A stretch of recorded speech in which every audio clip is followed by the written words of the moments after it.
While Monster Hunter Stories 2 is a totally awesome game that got lots of love. Monster Hunter Stories 1, the original game, was broadly ignored by a lot of people, never officially breaking the million sales, which is a slow number compared with any recent Monster Hunter game. But this is bound to change since Capcom out of the blue decided to give it a second chance and release a full-fledged remake this year. This video is a preview based on a pre-release copy of the game from Capcom. My gratitude to them for this chance. I can imagine basically three types of people who have interest in this game.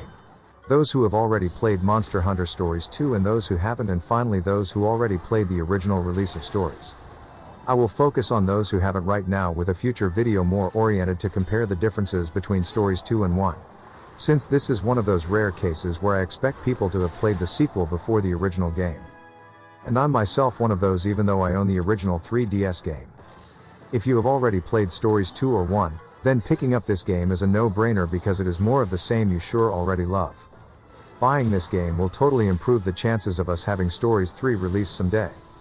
And also will give you a chance to know more about the origin of lots of beloved characters from Stories 2, like the Monster Hunter Riverdo.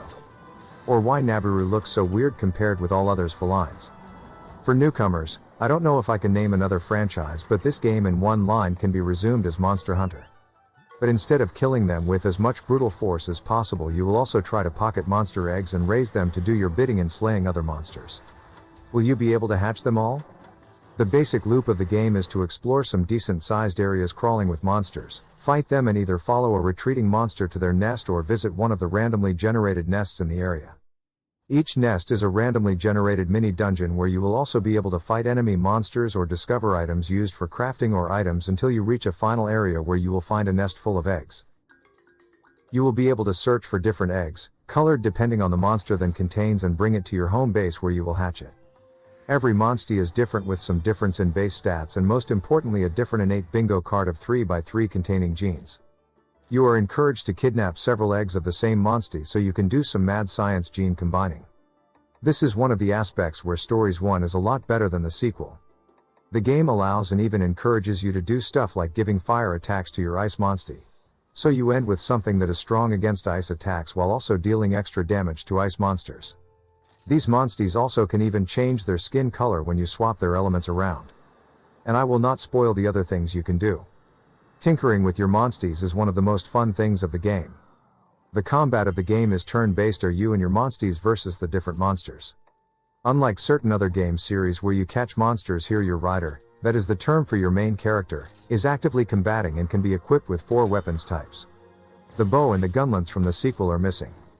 Your rider can attack, use items, and command your monsters.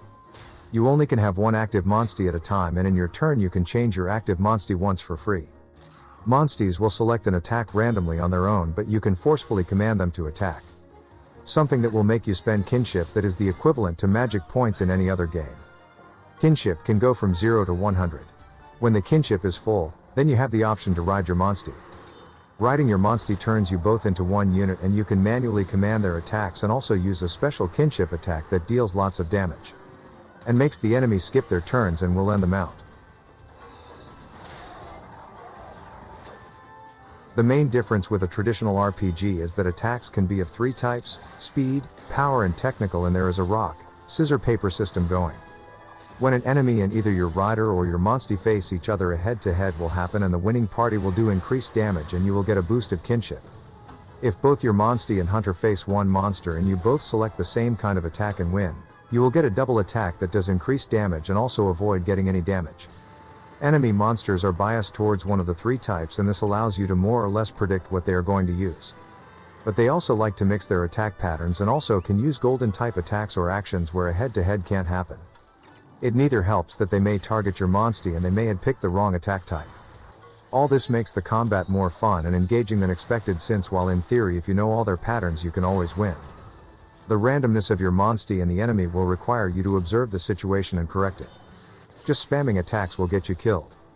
Now the last thing to talk about is about the story and the plot itself. I can't say much because of spoilers rules, but in general the plot and characters are oriented to a young audience. Similar to the audience of the other monster catching game out there. Still, the plot has some dark moments, like some people getting killed and characters seeking vengeance as their motivation. Of course, this is still clearly portrayed in a bad light in the game, and it is clear who are the heroes and whom the villains. There is also a section about the clash between hunters and riders and is a lesson for tolerance. What I mean to say is that the game is fine for kids while also being interesting for veteran monster hunters who will appreciate the world building. In Monster Hunter Wilds we are virtually riders, and playing this you will consider your bird companion your monstie.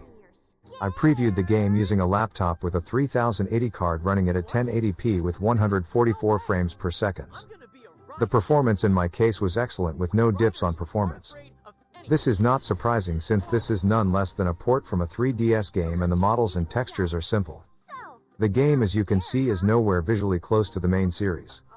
But the colors are vibrant and the designs are fun, so it doesn't look too bad except for some weird upscaled textures here and there. In any case, it looks way better than the original game. Talking about the original game, in this remake there are some new features. One is the access to an art gallery full of concept art of the characters, monsters and events. I do not recommend watching it before clearing the game because it is full of spoilers including plot twists and even the final boss. Watch out! You also can listen to the whole soundtrack of the game. And the most important change is that finally we get access to the full post-game. Previous versions released to the West were uncompleted and lacking some extra areas, monsters and enemies. I can't get into details in the preview. So, this is all I can talk about right now. I will be talking more about the game and the missing parts of the game in a review when the game launches. So now, I can say that if you never played Stories 2, remember that you can try the demo on Steam or Nintendo Switch. Stories 2 is also coming to PlayStation alongside the remake, and you will get a very good idea of how the combat works and the general vibes of the game. Thanks for watching, and see you in the hunt.